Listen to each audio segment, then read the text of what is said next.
নমস্কার বন্ধুরা, তন্হির পাকশালাতে সবাইকে স্বাগত।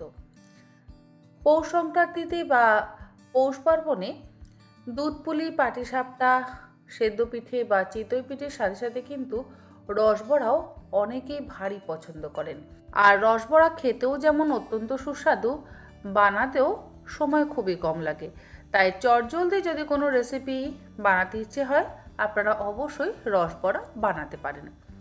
প্রথমেই বিউলির ডালটাকে খুব ভালো করে ধুয়ে 6 থেকে 7 ঘন্টা ভিজিয়ে রাখতে হবে।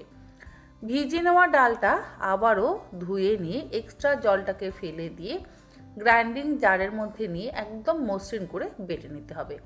তবে ডাল বাটার সময় যদি অবশ্যই একটু জলের প্রয়োজন পড়ে, জল দিয়ে ডালটা অবশ্যই বাটা যেতেই পারে, কিন্তু খুব বেশি পরিমাণে জল দেওয়ার একেবারেই প্রয়োজন নেই।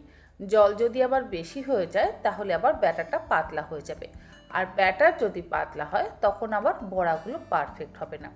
সেই জন্য 4 থেকে 5 টেবিল চামচ পরিমাণে জল দিয়ে মসৃণ করে বেটে নিতে হবে।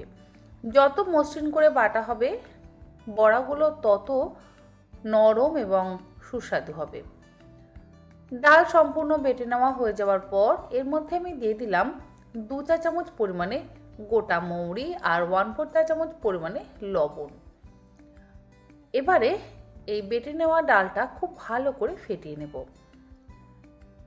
মিনিট 5-7 সময় ধরে কিন্তু আমাদের এই বেটে নেওয়া ডালটাকে ফেটাতে হবে।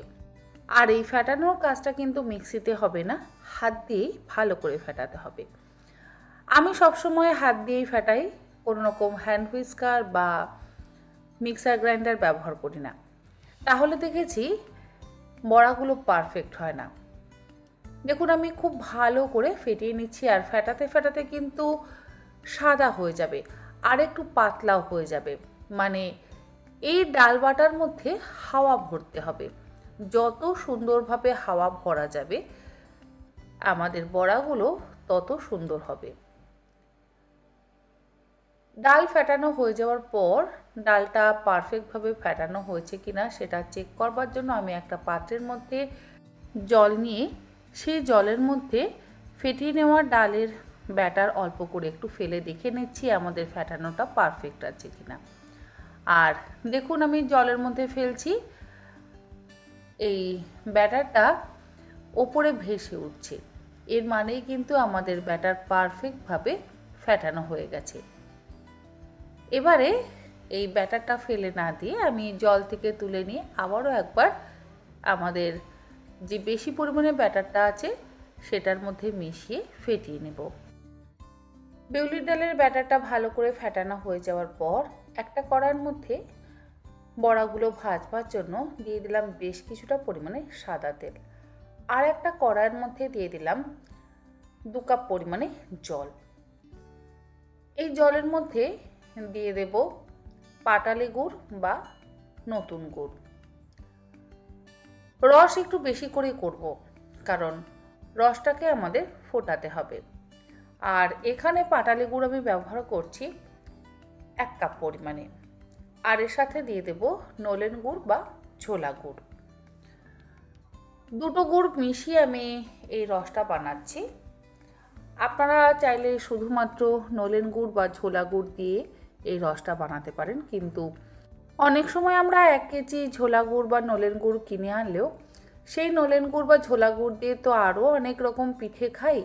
সেই জন্য অর্ধেক অর্ধেক করে যদি মিশিয়ে আমরা রসটা বানাই তাতে কোনো রকম অসুবিধা হয় না।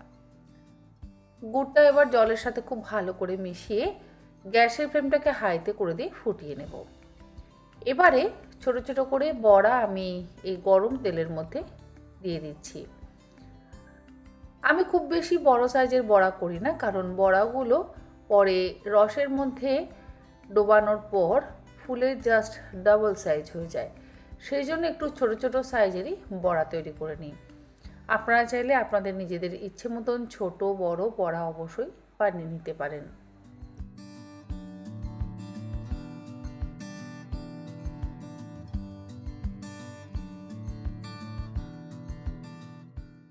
গ্যাসের ফ্লেমটাকে মিডিয়াম টু হাইতে করে দিয়ে বিউলির ডালের বড়াগুলোকে গোল্ডেন ব্রাউন করে ভেজে নেব। অনেকে রসবড়াতে চিনি ব্যবহার করেন। চিনি দিয়েও অবশ্যই ভালো লাগে, কিন্তু যেহেতু এখন শীতকাল, নলেন গুড় বা পাটালি গুড়ের সময়, তাই আমার মনে হয় রসটা নলেন গুড় বা পাটালি গুড় দিয়ে বানালেই স্বাদটা বেশি ভালো হবে। চিনি দিয়ে তো আমরা যে কোনো সময়তেই বানাতেই পারি।